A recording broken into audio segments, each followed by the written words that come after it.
রব্বুল আলামিন এই সূরার প্রথম অংশে পরকাল ও বিশ্বাসী লোকদের সম্পর্কে আলোচনা করেছেন। সূরাটি আল্লাহ তাআলা শুরু করেছেন এভাবে, পড়েন আমার সঙ্গে, আরাআইতাল্লাযী ইউকাযযিবু বিদ্দীন ফাযালিকাল্লাযী ইয়াদউল ইয়াতীম ওয়া লা ইয়াহুদ্দু আলা তাআমিল মিসকিন। আল্লাহ তাআলা বলছেন, আরাআইতাল্লাযী ইউকাযযিবু বিদ্দীন, আপনি কি তাদেরকে দেখেননি? আপনি কি তাদের কথা জানেন না? যারা দ্বীনকে মিথ্যা বলে সাব্যস্ত করে, যারা দ্বীনকে অবিশ্বাস করে। এই দ্বীন মানে হলো, আগেই বলেছি, দ্বীন শব্দটি ব্যাপক অর্থবোধক। যেমন দ্বীন মানে জীবন ব্যবস্থা, কবরেও দ্বীন সম্পর্কে প্রশ্ন আছে, মার রব্বুকা ওয়া মা দীনুকা। ওখানে দ্বীন মানে হলো জীবন ব্যবস্থা। প্রায় 20-এর অধিক অর্থে কোরআনে দ্বীন শব্দটি ব্যবহার হয়েছে, কিন্তু এই সূরায় দ্বীন শব্দটি কর্মফল দিবস, বিচার দিবস অর্থে ব্যবহার হয়েছে। সারাদিন ব্যবসা বাণিজ্য করার পরে যেমন সন্ধ্যা কিংবা রাতের বেলায় মানুষ হিসাব নিকাশ করে, সারা মাস সারা বছর ব্যবসা করার পরে যখন মাসিক বা বার্ষিক হিসাব নিকাশের সময় আসে, আমাদের এই দুনিয়ার জীবন যেদিন শেষ হবে, দুনিয়ার সফর পরিসমাপ্ত হয়ে গেলে, এই গোটা দুনিয়ার জীবনের সমস্ত হিসাবের জন্য বিচার দিবসে আমাদেরকে যার সামনে দাঁড়াতে হবে, তিনি কে? ওই বিচার দিবসের মালিক হচ্ছেন তিনি। এই জন্য আমরা কোরআনুল কারীমের প্রথম সূরা যখন ওপেন করব, যে সূরাটি দিয়ে আমরা প্রত্যেক দিন নামাজ শুরু করি, ওই সূরা যখন তেলাওয়াত করব, সেখানে বিচার দিবসের মালিকের পরিচয় পেয়ে যাব। সেখানে আল্লাহ বড় সুন্দর করে বললেন, আলহামদুলিল্লাহি রাব্বিল আলামিন আর রহমানির রহিম মালিকি ইয়াউমিদ্দিন।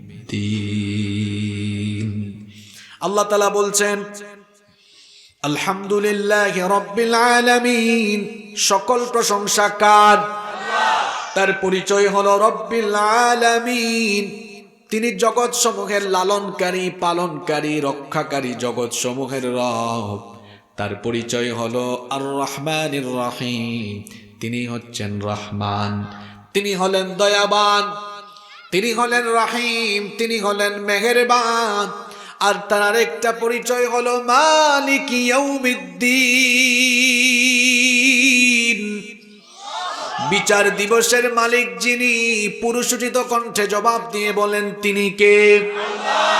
ওই বিচার দিবসে আমার আপনার কারো কোনো পাওয়ার চলবে না, কারো কোনো কর্তৃত্ব বা ক্ষমতা চলবে না।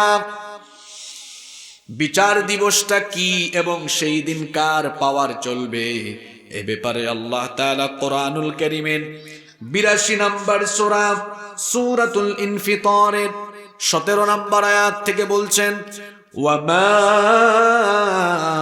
আদরাকা মা ইয়াউমুদ্দিন সুম্মা মা আদরাকা মা ইয়াউমুদ্দিন। ও নবী, আপনি কি জানেন বিচার দিবস কি?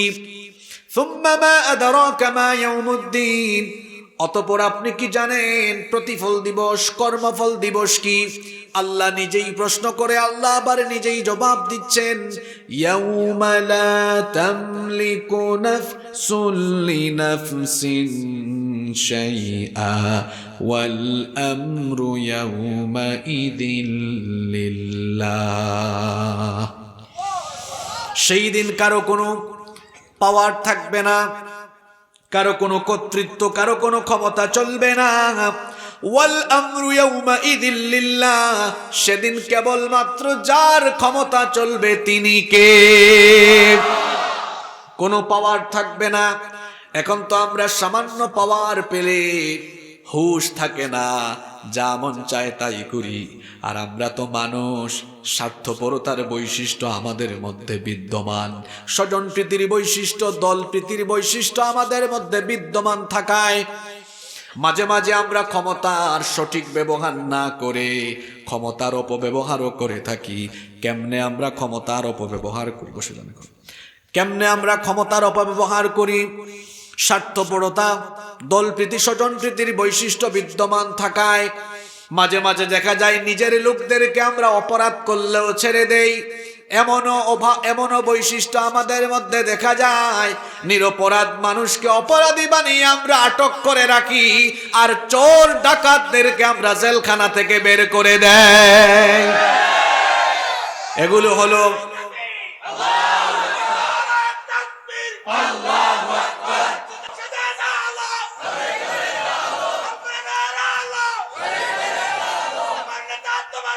বিশ্বনবী মুস্তাফা, আমার নেতা তোমার নেতা, দিতে পারে আল কোরআন, সব সমস্যার সমাধান। আল্লাহু আকবার। আমার আপনার বিচারের মধ্যে জুলুম থাকার সম্ভাবনা আছে, কিন্তু আল্লাহর বিচার এমন অথেন্টিক। আল্লাহ কোরআনে বলেছেন, ওয়ালা ইয়াযলিমু রাব্বুকা আহাদা, তোমার রব কারো উপরে জুলুম করেন না, অবিচার করেন না। যেই সমাজে ভালো মানুষ অপরাধের জন্য সাজা, যেই সমাজে ভালো মানুষ অপরাধী সেজে সাজা ভোগ করে, আর অপরাধী মানুষগুলো বাহিরে ঘোরাফেরা করে, বুঝতে হবে ওই সমাজে সুবিচার নয়, অবিচার বিদ্যমান। আমার আল্লাহর বিচার ব্যবস্থা এমন নয়। আল্লাহ বলছেন, সেদিন আমার কর্তৃত্ব, আমার পাওয়ার চলবে। মানুষের কর্মফল অনুযায়ী, মানুষের কর্ম অনুযায়ী আমি তার প্রতিফল দিব। সেই বিচারের দিবসের মালিক যিনি, সবাই বলেন তিনি কে? আল্লাহ বলছেন, তোমরা কি দেখো না, যারা পরকাল অবিশ্বাস করে, যেই যুগে যেই সময়ে এই সূরাটা নাজিল হয়েছে, সেই সময়ে সেই যুগে পরকাল অবিশ্বাসী লোকজন ছিল কি ছিল না? নবীজি যখন কাফির মুশরিকদেরকে মৃত্যু পরবর্তী জীবনের কথা বলতেন, তারা মৃত্যু পরবর্তী জীবন নিয়ে ঠাট্টা করত, উপহাস করত। তাদের ঠাট্টা উপহাসের ভাষাগুলো কেমন ছিল, রব্বুল আলামিন সেগুলো কোরআনুল কারীমে তুলে দিয়েছেন। কোরআনুল কারীমের 37 নম্বর সূরা, সূরাতুস সাফফাতের 16 নম্বর আয়াত থেকে আল্লাহ তাআলা বলছেন, আইযা মিতনা ওয়া কুন্না তুরাবান ওয়া ইযামান আইন্না লামাবউসুন আও আবাউনাল আউয়ালুন। আল্লাহ তাআলা বলছেন, তারা বলে, যখন আমরা মারা যাব, মাটির সঙ্গে মিশে যাব, আমাদের শরীর যখন মাটি ভক্ষণ করবে, হাড় গুড় কিছুই যখন অবশিষ্ট থাকবে না, তখন কি আমরা আবার পুনরুজ্জীবিত হব নাকি? এমনকি আও আবাউনাল আউয়ালুন, আমাদের পূর্বপুরুষ, পিতৃপুরুষ, তাদেরকেও কি আবার জীবিত করা হবে নাকি? তারা যখন এমন কথা বলল, আল্লাহ তার হাবিবকে বললেন, নবী তাদের কথার জবাবে আপনি বলেন, কুল নাআম ওয়া আনতুম দাখিরুন, হ্যাঁ, তোমরা এবং তোমাদের পিতৃপুরুষ, পূর্বপুরুষ সকলকে আবার পুনরুজ্জীবিত করা হবে। আর পরকালের প্রতি তোমাদের অবিশ্বাস থাকার কারণে তোমরা সেদিন অপমানিত হবে, তোমরা সেদিন লাঞ্ছিত হবে। সেই যুগে যেমন পরকাল অবিশ্বাসী লোকজন ছিল, এই যুগেও পরকাল অবিশ্বাসী লোকজন আছে না নাই? কোথায় আছে? বেশি দূরে যাওয়া লাগবে না, আপনার আশেপাশেই আছে। বলবেন, হুজুর কেমনে খুঁজে পাবো? তো শুনেন, যেই ব্যক্তি পরকালে আল্লাহর সামনে দাঁড়িয়ে বিচারের সম্মুখীন হবে এই ভয়টা রাখে, সে কি কখনো আজান হলে নামাজ ছাড়তে পারে নাকি? আমি আল্লাহর সামনে দাঁড়িয়ে আমার জীবনের হিসাব নিকাশ দিতে হবে, এই বিশ্বাস যদি মনে প্রাণে কেউ লালন করে, সে কি চুরি করতে পারে?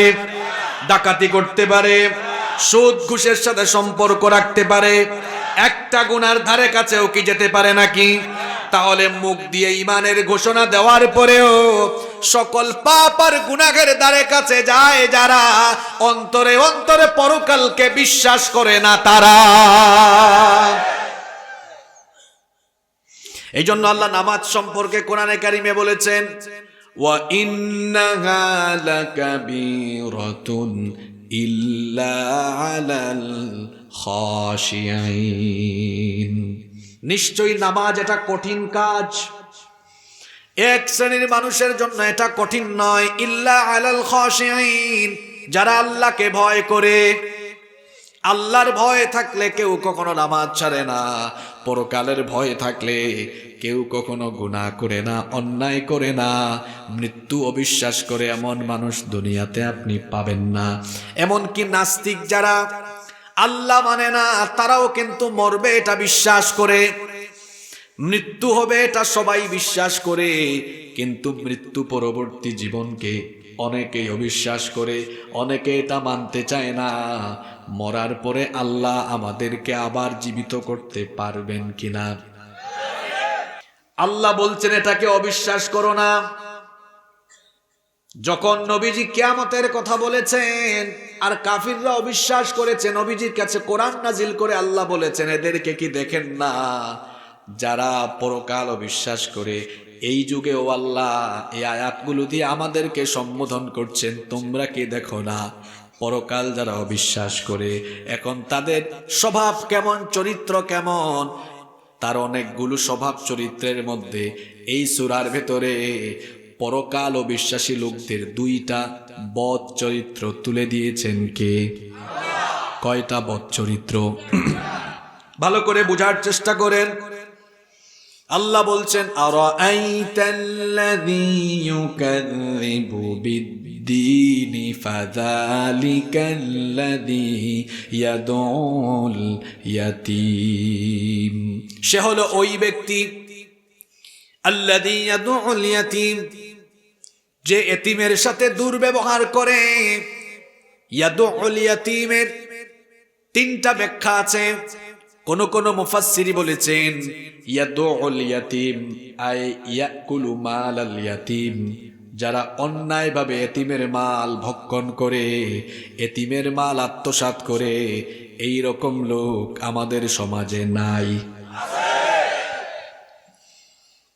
একটা ব্যাখ্যা হলো যারা এতিমের মাল অন্যায়ভাবে ভক্ষণ করে, আরেকটা ব্যাখ্যা হলো এতিম যখন তার কাছে এসে সাহায্য চায়, কথা না শোনার ভান ধরে এতিম এসে বলে আমি এতিম, আমি অভাবী, আমাকে সাহায্য করো, এতিমের দিকে তাকায় না, এতিমের কথা শোনে না।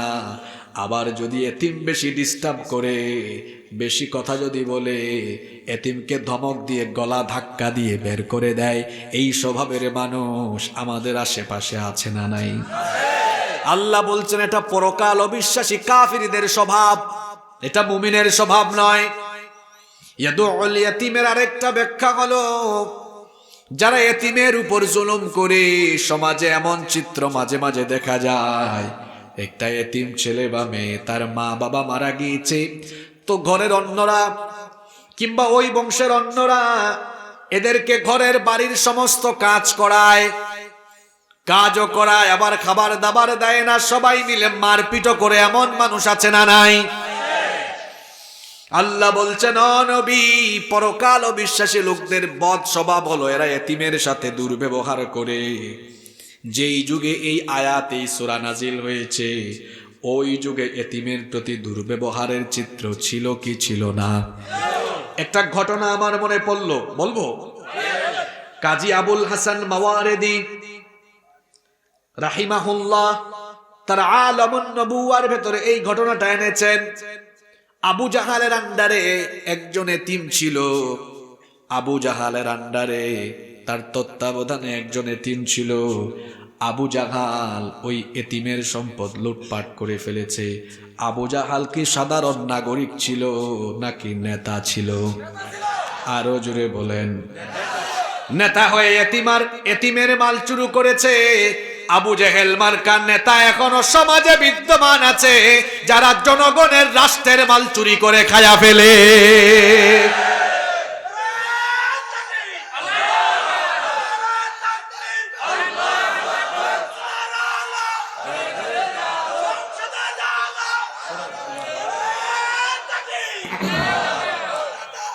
ওই এতিম ছেলেটি একদিন আবু জাহালের কাছে আসলো। তাফসীরের মধ্যে এসেছে তার গায়ের মধ্যে এক টুকরা কাপড়ও ছিল না। ওই এতিম ছেলেটি আবু জাহালের কাছে এসে বলল, আপনি তো আমার সকল সম্পদগুলো হস্তগত করেছেন, আমি বড় অসহায়, সকল সম্পদ দেওয়া লাগবে না, কিছু আমাকে দিয়ে দেন যাতে করে আমি মোটামুটি চলতে পারি। আবু জাহাল এমন একটা ভাব ধরল যেন তার কথা সে শুনছেই না, কর্ণপাত করছে না। ছেলেটি বারবার বলার পরে আবু জাহাল অত্যন্ত ক্ষিপ্ত হয়ে ছেলেটাকে গলা ধাক্কা দিয়ে বের করে দিল। এই চিত্র কয়েকজন কাফির দেখলো।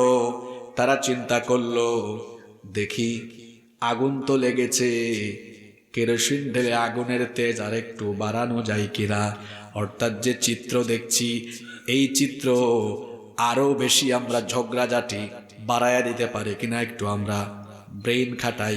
দেখবেন আমাদের সমাজেও এমন কিছু মানুষ আছে ঝগড়াঝাটি দেখলে মীমাংসা করে না, আরো দেখা যায় ঝগড়াঝাটিটাকে আরো তুমুল ভাবে লাগাইয়া দেওয়ার জন্য অপচেষ্টা করে। এগুলো আপনাদের ফরিদগঞ্জে নাই।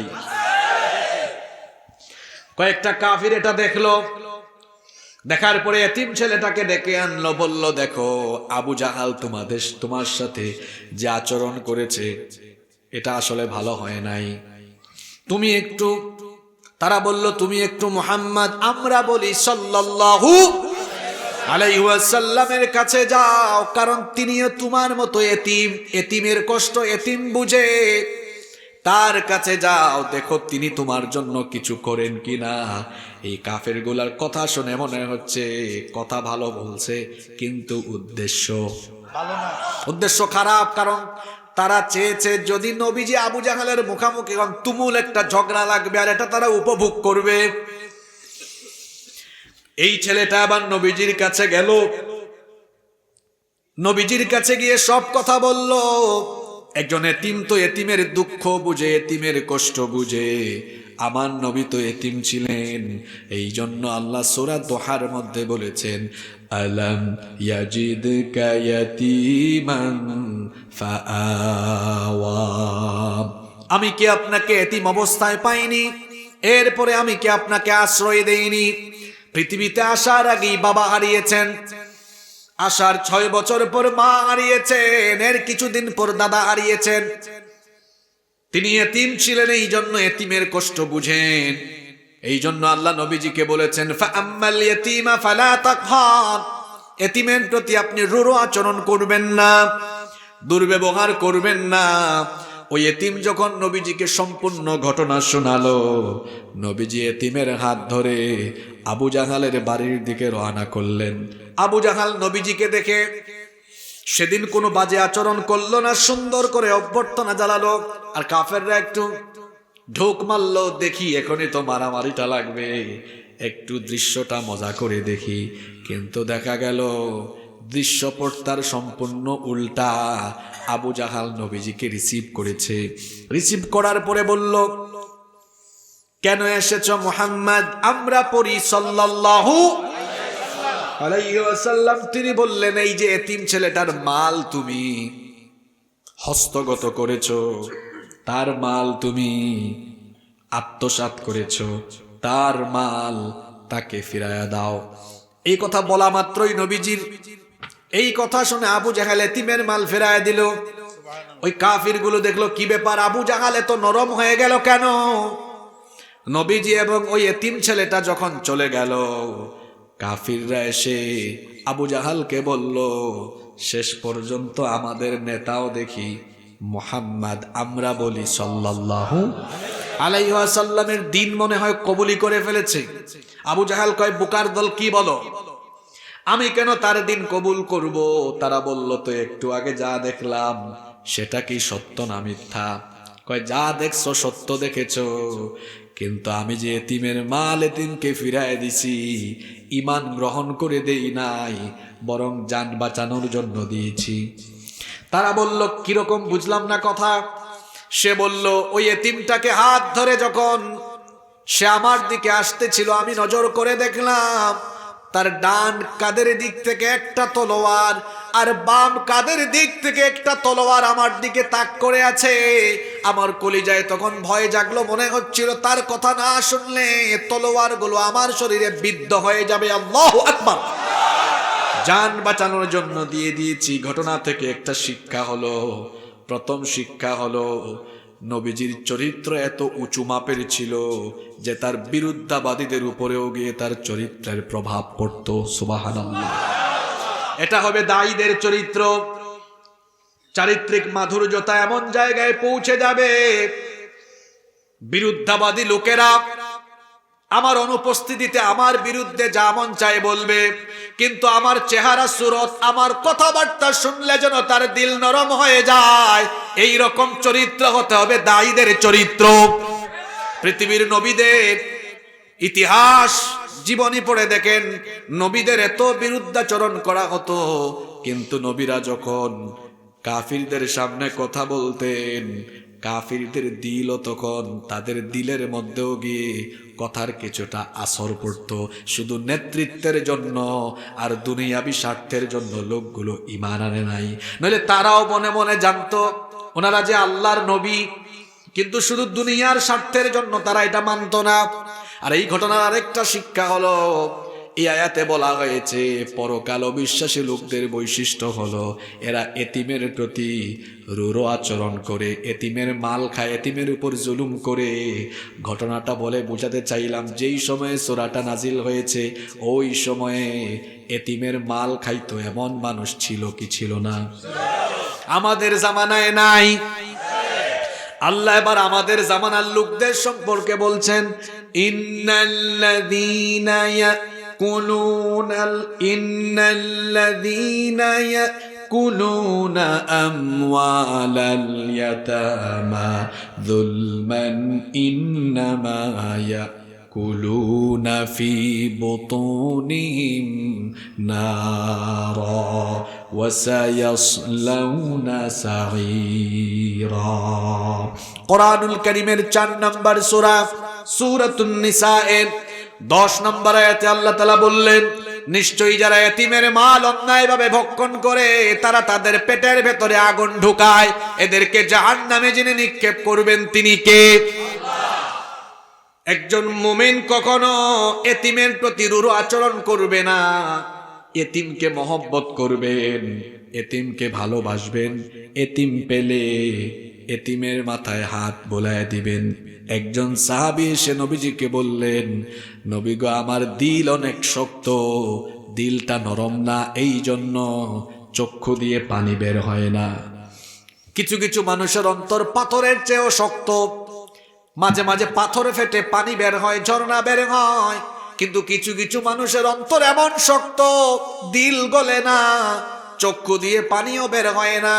তাদের জন্য আমল হলো, নবীজি বললেন ওই সাহাবীকে, শোনো, মাঝে মাঝে এতিমকে ভিজিট করার জন্য এতিমের কাছে যাবা, দেখবা দিল নরম হবে। তোমার বাবা, তোমার মা তোমাকে কত কিছু আদর করে দেয়, তোমাকে দেওয়ার কত মানুষ আছে, ভালোবাসার কত মানুষ আছে, কিন্তু গিয়ে দেখো এতিমের মা নাই, বাবা নাই, মাথার উপরে তার ছায়া নাই, কেউ তারে সান্ত্বনা দেয় না, ভালোবেসে তাকে কিছু দেওয়ার মতো কোনো মানুষজন নাই। ওই এতিমের জীবন যাপন দেখো, আর এতিমের মাথায় হাত বুলাইয়া দাও, আল্লাহ তোমার দিলটারে নরম বানায় দিবেন। সুবহানাল্লাহ। এই জন্য সুযোগ পেলে এতিমকে লালন পালন ভরণ পোষণের দায়িত্ব নিবেন। আল্লাহর হাবিব বলেছেন, আনা ওয়া কাফিলুল ইয়াতীমি ফিল জান্নাতি হাকাযা ওয়া দাম্মাস সাব্বাবাতি ওয়াল ওয়ুসতা।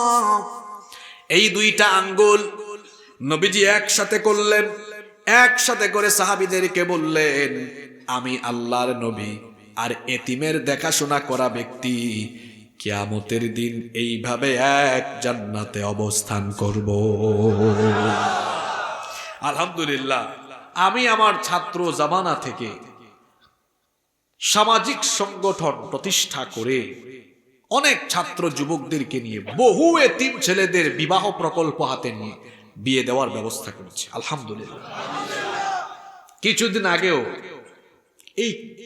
আগেও দিয়েছি এবং আমার তত্ত্বাবধানে কিছু এতিমের সারা বছরের খরচ আমি দেই আলহামদুলিল্লাহ। এটা ঢুল পিটাচ্ছি না, আপনাদেরকে উৎসাহিত করতে কথাগুলো বলছি। এতিমের দেখাশোনা করবেন, এতিমের রক্ষণাবেক্ষণ, তার ভরণ পোষণের দায়িত্ব নেবেন, আপনার উপর খুশি হয়ে যাবেন কে? এতিমের সাথে রুরু আচরণ করা এটা কাফিরের স্বভাব, আর এতিমকে মহব্বত করা এটা আল্লাহর রাসূলের পাগল উম্মতের স্বভাব। নবী এতিম ছিলেন, জাস্ট এতটুকু বুঝলেই হয় আমার নবী এতিম ছিলেন, তো আমি এতিমের সাথে কেন দুর্ব্যবহার করব? আমার নবীকে আল্লাহ বলেছেন, কোরআনে আদেশ দিয়ে আমাদেরকে জানিয়েছেন, ফাআম্মাল ইয়াতীমা ফালা তাকহার, খবরদার এতিমের সাথে রুরু আচরণ করো না। কষ্ট হচ্ছে আপনাদের? এরপরের আয়াতে আল্লাহ পরকাল অবিশ্বাসী লোকদের আরেকটা বৈশিষ্ট্য বললেন, ওয়ালা ইয়াহুদ্দু আলা তাআমিল মিসকিন, এরা মিসকিনদেরকে খাবার দেয় না, মিসকিনদেরকে খাবার প্রদানে উদ্বুদ্ধ করে না, নিজে উদ্বুদ্ধ হয় না। ইসলাম কত সুন্দর! আপনি পেট ভরে একা খাবেন, 2 বেলা 3 বেলা আরো 4 বেলা নাস্তা, পেট ভরে খাবেন, আর আপনার আশেপাশে অভুক্ত মানুষ থাকবে। এই রকম বৈষম্যপূর্ণ সমাজ ইসলাম চায় না। এজন্য আল্লাহর হাবিব বলেছেন, যখন বাড়িতে রান্না হয় রান্নার মধ্যে ঝোল বাড়ায়া দাও। চাঁদপুরে কি বলেন আপনারা? ঝোল বাড়ায়া দাও, যাতে প্রতিবেশীর বাড়িতেও পাঠানো যায়। প্রতিবেশীকে অভুক্ত রেখে যারা পেট ভরে খায় এরা কখনো ভালো মুমিন হতে পারে? ইসলামের মধ্যে যতগুলো ভালো কাজ আছে তার মধ্যে একটা ভালো কাজ হলো, নবীজি বলেছেন, ওয়া আতইমুত তাআম, মানুষকে খাদ্য দাও, খাবার খাওয়াও। পেটে ক্ষুধা থাকলে নামাজেও কিন্তু মনোযোগ আসে না, পেটে ক্ষুধা থাকলে ইবাদত করতেও মন চাইবে না। এই জন্য আগে পেট শান্তি থাকা দরকার। এই জন্য ইসলাম বলে, তোমার কাছে খাবার আছে, আশেপাশে যার কাছে খাবার নাই তারেও দেখো, ভাগ করে খাও, তাকেও খাবার দাও। ওই যে আপনারা জানেন, হিজরত করে যে মুহাজিররা মদিনায় আসলেন, মদিনার আনসারীরা তাদের রুটি মুহাজিরদের সাথে ভাগ করলেন, খাবার দাবার ভাগ করলেন, তাদের ভাইদেরকে ফসলের অংশ থেকে তারা ফসল দিলেন। এটার নাম হলো ঈমান। জোরে বলেন, এটার নাম কি? একজন মুমিন আর একজন মুমিনের সাথে ভ্রাতৃত্বপূর্ণ আচরণ ধরে রাখবে। শেষের 4টা আয়াতে মুনাফিকদের 3টা চরিত্র বলা হয়েছে। কাদের সম্পর্কে? মুনাফিক। মুনাফিক আমাদের সমাজে নাই তো। মুনাফিককে কি চিনা যায়?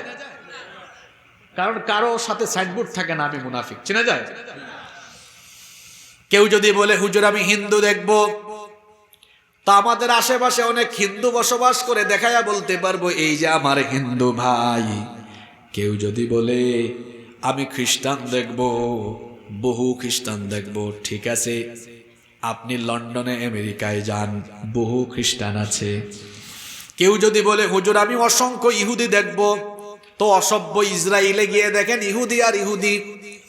কেউ যদি বলে আমি বৌদ্ধ দেখব, তো নেড়া মাথাদের দেশে যান, মিয়ানমারে যান, চীনে যান, বৌদ্ধ আছে। কেউ যদি বলে হুজুর আমি মুনাফিক দেখব, কোথায় যাব? এর উত্তর হলো, যেখানেই আছে মুসলমান সেখানেই ঘাপটি মেরে আছে মুনাফিক। এখন কিন্তু আর উঠেন না, উঠলে পাবলিক বুঝবে ওয়াজ কমন পড়ে গেছে, এতক্ষণ সময় চলে গেছে আসলে ওঠার। এবার আসেন তো একটু মিলাই দেখি আমি নিজেও ওই ক্যাটাগরিতে পড়ে গেলাম কিনা। যদি পড়ে যাই তো আমি তওবা করব, আর আমরা মুনাফিকি স্বভাব থেকে বেঁচে থাকার জন্য চেষ্টা করব।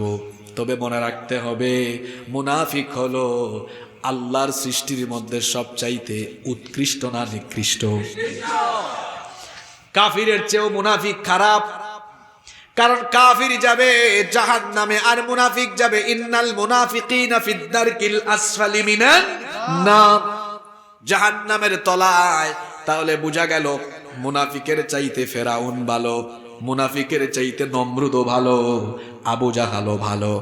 এখন মুনাফিক তো কাফিরের সমাজে পাওয়া যায় না, মুসলমানের সমাজে পাওয়া যায়। সে দাড়িও রাখে, টুপিও রাখে, দাড়িও রাখে, টুপিও লাগায়, পাঞ্জাবিও পরে, জুব্বাও পরে, আবার সুযোগ পাইলে তলে তলে ইসলামকেও জবাই করে। আমাকে শেষ করতে দেন, পরে একসাথে জমায়া দিয়ে দিয়েন স্লোগান। এই স্লোগান পরে দিয়েন, আগে শোনেন। আল্লাহ বললেন ফাওয়াইলুল লিল মুসাল্লিন আল্লাযীনা হুম আন সালাতিহিম সাহুন। অতঃপর ওয়াইল ধ্বংস মুসল্লিদের জন্য, নামাজীদের জন্য। নামাজীদের জন্য বলা হলো ধ্বংস, নামাজীদের জন্য বলা হলো ওয়াইল। এই ওয়াইল শব্দের ব্যাখ্যায় তাফসীর ইবনে কাথিরের ভেতরে এসেছে। রাইসুল মুফাসসিরিন আব্দুল্লাহ ইবনে আব্বাস রাদিয়াল্লাহু আনহুমা বলেছেন, ওয়াইল হলো জাহান্নামের আগুনের একটি শক্তিশালী ঘাঁটি। জাহান্নামের অন্যান্য আগুন এই ওয়াইল নামক জাহান্নামের আগুনের শক্তিশালী ঘাটির উত্তাপ থেকে বাঁচার জন্য প্রত্যেক দিন আল্লাহর কাছে 400 বার প্রার্থনা করে। আল্লাহু আকবার। তাহলে বোঝা গেল এই ওয়াইল অত্যন্ত ভয়াবহ জায়গা, সাংঘাতিক জায়গা। এই ওয়াইল এটা হলো নামাজীদের জন্য। এখন বলেন তো, নামাজ আল্লাহ দিয়েছেন আগুনে পুড়ে জাহান্নামী হওয়ার জন্য নাকি জান্নাতি হওয়ার জন্য? আরো জোরে বলা লাগবে। এখন নামাজ আল্লাহ দিয়েছেন জাহান্নামী হওয়ার জন্য না জান্নাতি হওয়ার জন্য? কিন্তু আল্লাহ বলেছেন নামাজীদের জন্য ধ্বংস, তার মানে কিছু লোক নামাজ আদায় করেও জাহান্নামী হবে। এখন আসেন, কোন সকল নামাজীরা নামাজ আদায় করেও জাহান্নামী হবে? পরের আয়াতে আল্লাহ এই জবাব দিলেন, আল্লাযীনা হুম আন সালাতিহিম সাহুন। ওই সকল নামাজীরা যারা তাদের নামাজ সম্পর্কে গাফেল, নামাজ সম্পর্কে বেখবর। এরপরে এদের আরেকটা স্বভাব হলো আল্লাযীনা হুম ইউরাউন। এরা নামাজ সহ যা করে সব মানুষ দেখাবার জন্য করে।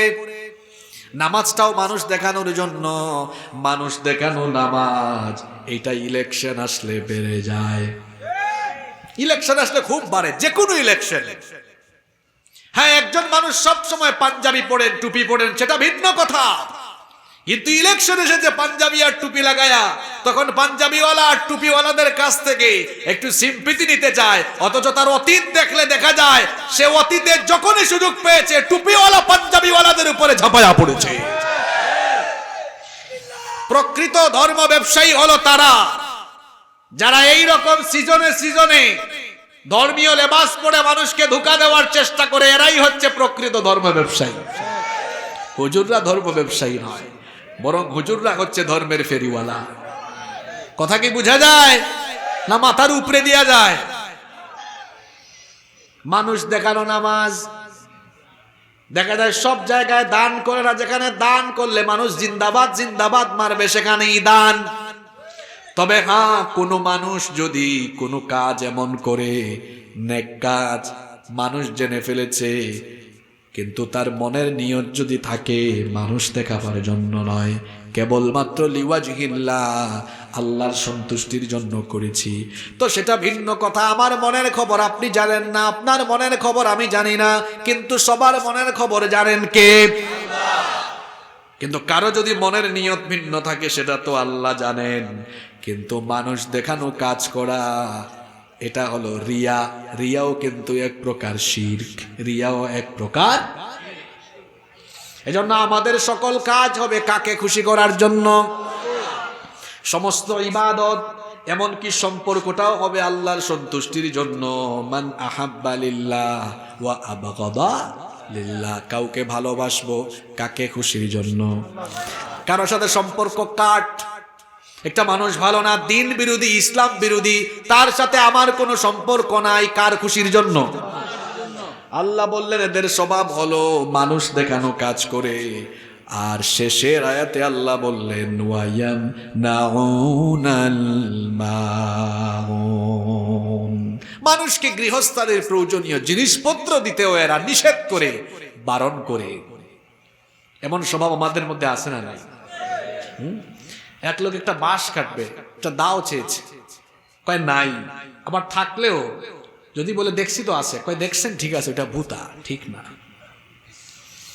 এসব অভ্যাস নারীদের মধ্যেও আছে। ভাবি আপনার ভাই তো বাসায় নেই, ঘরে লবণ শেষ হয়ে গেছে, একটু লবণ দিবেন, আপনার ভাই আসলে আবার দিয়ে দিল, কয় দিতাম না। আছে তারপরেও মিথ্যা বলে দেয় না। একটু দিয়ে সলাই চেয়েছে, দেয় না। প্রয়োজনীয় জিনিসপত্র চায়, দেয় না। আর সাহাবীরা কেমন ছিলেন? ওই যে বললাম, বাড়ি ঘর ব্যবসা বাণিজ্য সব ছেড়ে দিয়ে হিজরত করে মদিনা এসেছে।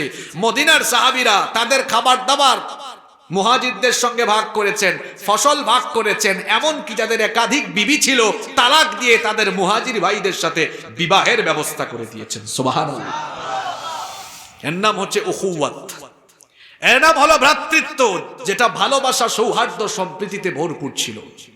নবীজি বলেছেন তুমি তোমার কোনো ভাইয়ের প্রয়োজন পূরণ করে দাও, তাহলে আল্লাহ তোমার দুনিয়া এবং আখিরাতের সকল প্রয়োজন পূরণ করে দিবেন। তাহলে আমরা আমাদের আশেপাশে থাকা ইমানদারেরা আমাদের কাছে কিছু চাইলে গৃহস্থালের প্রয়োজনীয় দ্রব্যাদি আছে, আমরা কি দিব না, বলবো না দিয়ে দিব? পারবেন তো? এই যে সূরা মাউন আমরা আলোচনা করলাম, এখানে কাফিরদের কয়টা স্বভাব বলা হলো? দুইটা। জুড়ে বলেন। পরকাল অবিশ্বাসীদের কয়টা কথা? দুইটা চরিত্র। আর মুনাফিকদের কয়টা চরিত্র বলা হলো? 3 আর 2। এই 5টা স্বভাব আমাদের ভেতরে থাকা যাবে? আসেন তো কয়েকটা শিক্ষা বের করি। 1 নাম্বার শিক্ষা, যেটা আলোচনার প্রথমে আমি প্রায় 20 মিনিট সময় নিয়েছিলাম, পরকালের প্রতি দৃঢ় ঈমান রেখে পরকালমুখী আমল করা। এই পরকালের ভয় যদি চলে আসে, আল্লাহর সামনে দাঁড়াবো, এটা যদি অন্তরে ভালো করে গেঁথে দেওয়া যায়, সকল অন্যায় থেকে নিজেকে সেফ করা সম্ভব হবে ইনশাআল্লাহ। তাহলে প্রত্যেকটা মুহূর্তে পরকালের কথা চিন্তা করা, যে আমি এখনই আমার আল্লাহর সামনে চলে যেতে পারি, মৌত হয়ে যেতে পারে, আমার হিসাবের বিচারের সম্মুখীন হয়ে যাব, এই ভয় অন্তরে রাখা যাবে তো? যুবকরা রাখা যাবে তো? এই ভয় অন্তরে থাকলে তোমরা মোবাইলের মধ্যে আকাম কুকাম করতা না, মোবাইলটা ঠিক মতো চালাইতা। তোমরা মোবাইল ফোন হাতে নিয়ে যে আকাম কুকাম করো, সেটা তো আমরা বলা লাগে না, তোমরাই ভালো জানো। এটা ছাড়া যাবে শুধুমাত্র আল্লাহর ভয়, পরকালের ভয় অন্তরে থাকলে। কেউ আমাকে দেখে না, দেখে কি? কেউ আমার কাজকর্ম জানে না, জানেন কি? 2 নাম্বার, এতিমকে আমরা ভালোবাসবো, মহব্বত করব, এতিমের সাথে দুর্ব্যবহার করব। 3 নাম্বার, মিসকিনদেরকে সহযোগিতা করব, খাবার দিব। পারবেন তো ইনশাআল্লাহ? 4 নাম্বার, মাঝে মধ্যে নামাজি হব না আমি। 5 ওয়াক্তের নামাজি কারা কারা হবেন না হাত তুলেন। কি যাদের আবেগ দেখছেন, মরার আগ পর্যন্ত আর কখনো নামাজ ছাড়বো না।